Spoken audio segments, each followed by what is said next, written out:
programa voy a presentar a ustedes al doctor Rubén Mesa.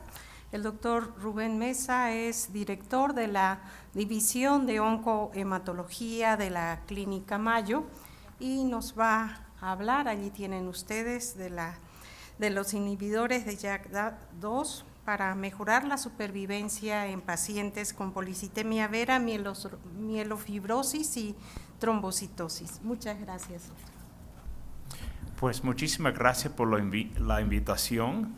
Yo soy originalmente de Chicago, entonces mi español no es perfecto, pero pienso que va a ser un poco más fácil de usándolo traduciendo.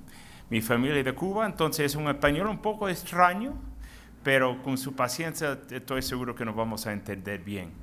Ahora, yo he enfocado en mi carrera en los pacientes con los trastornos mieloproliferativos. Y interesante de tener esa discusión después de la discusión de las leucemias crónicas mieloides, donde los tratamientos tan enfocados han tenido un efecto tan fuerte. En los trastornos mieloproliferativos hemos tenido tremendos avances, pero todavía tenemos oportunidades para mejorar en el futuro. Ahora, vamos a hablar de varias cosas. El nivel de teniendo un trastorno mieloproliferativo, la actividad de los inhibidores del JAK2, los nuevos tratamientos de inhibidores del JAK2, usándolos solo y en combinaciones, los tratamientos sobre el trombocitema esencial y el policitemia vera, y dónde vamos a mover en el futuro. Ahora, hablando de los trastornos mieloproliferativos, estos son leucemias crónicas, lo mismo que leucemias crónicas mieloides. Son un poco distintos y los cambios moleculares son distintos, pero estos son leucemias crónicas. Y como todo lo leucemia crónica, tienen el chance de avanzar a leucemia aguda y también tienen el chance de tener efectos negativos en los pacientes. Ahora, clínicamente, de verdad, hay 3 niveles. El primer son la gente con, vamos a decir, enfermedad temprano, trombocitema esencial, vera, mielofibrosis temprano. Esta gente tiene chance de tener coágulo o tener sangramiento, pueden tener síntomas de su enfermedad, se pueden morir de su enfermedad, pero la mayoría no se mueren de este nivel de la enfermedad. El segundo nivel es el mielofibrosis. Y el mielofibrosis vamos a hablar sobre las dificultades que los pacientes tienen, pero pacientes con mielofibrosis, la mayoría sí se mueren de la enfermedad. Pero desde 2 a, vamos a decir, hasta 10 años. Entonces, una enfermedad bastante crónica. La leucemia aguda, que originalmente es mielofibrosis, es una aguda muy difícil de tratar y con muchísima resistencia a inducción y la quimioterapia que nosotros tenemos. Ahora, durante los últimos 8 años, hemos aprendido muchísimo sobre los cambios moleculares de este grupo de enfermedades. En 2005 se observó la mutación del JAK2. Y ese fue un momento muy importante para ver un cambio importante, no que es el cambio tan completo para explicar la enfermedad como el BCR-ABL en leucemia crónica mieloide. Pensamos que es un cambio importante, pero que no es el cambio que inicia la enfermedad. Ahora, después de 2005, hemos tenido varios otros cambios moleculares. Mutación en el exon 12 del JAK2, en un grupo pequeño de policitemia vera. Hemos visto otras mutaciones que no son específicas para los neoplasmas mieloproliferativos, pero también pueden tener en los síndromes mieloplásticos o en leucemia aguda, como la deleción del TET2 o mutaciones en ASXL1.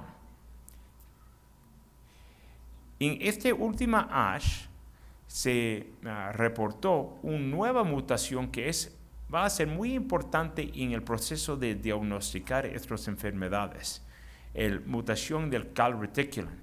Y es tan nuevo que más probable no está en el examen, pero quizá para el año que viene. Pero esta mutación es uno que han encontrado, primero, que hay bastante prevalencia, y segundo, no sabemos completamente por qué está ligado con el cambios de la enfermedad.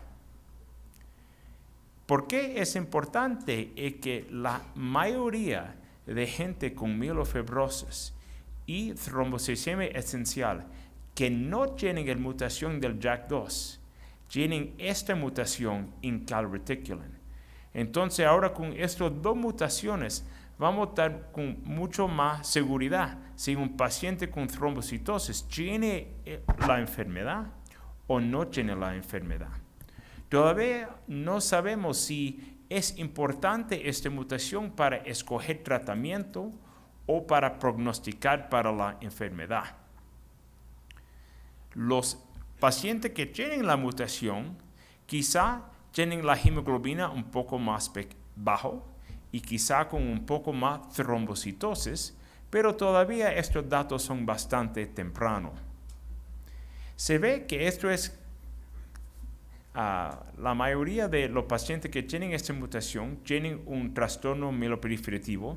Se ve en 8% de pacientes con síndrome mieloplástico, pero no se ve en la población en general, no con otras enfermedades tampoco. Entonces, en este momento, importante para diagnosticar casos difíciles, pero todavía no importante para seleccionar tratamiento o prognosticar para los pacientes. Ahora, el sobrecargo de tener una de estas enfermedades es un poco distinto de las otras enfermedades malignas de la sangre que has escuchado, porque es un grupo de pacientes que tienen síntomas de la enfermedad, pero con muchos de ellos, esto pueden ser enfermedades más crónicas.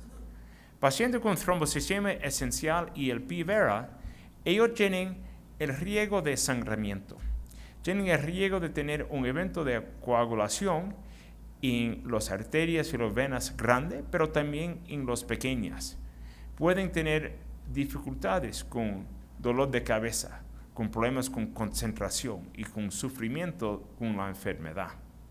Ahora, cuando el paciente con mielofibrosis, ellos también tienen síntomas, pero el cuadro clínico es un poco distinto. Empiezan a perder peso, el vaso se pone grande, pueden tener citopenias y tienen más mortalidad de la enfermedad. Ahora, el anemia es más prevalente en los pacientes con mielofibrosis. Mirando los tres distintos tipos de citopenias, anemia se ve en 75% de pacientes con mielofibrosis. Leucopenia es bastante extraño en este grupo de pacientes. Pasa, pero menos de 10% de pacientes. Trombocitopenia en quizá un tercer porcentaje de los pacientes, pero un trombocitopenia serio no es común afuera del efecto de tratamientos. Ahora, esplenomegalia es común y es en la mayoría de gente. Ahora, ¿por qué es importante la cuestión de esplenomegalia? Pues es un poco distinto de como un linfoma, donde es solo un cuadro de sobrecargo de las células malignas en el vaso. Aquí el vaso está trabajando, pero está lleno de las células blancas que no están trabajando bien. Y con eso hay muchos efectos. Primero, el vaso se puede poner muy grande, hasta 10 kilogramos. ¿Y por qué está tan grande? Tiene un efecto en dolor y también en teniendo problemas para el paciente comer suficiente. También cuando un paciente recibe transfusiones, el vaso que está agrandado puede agarrar demasiado de las células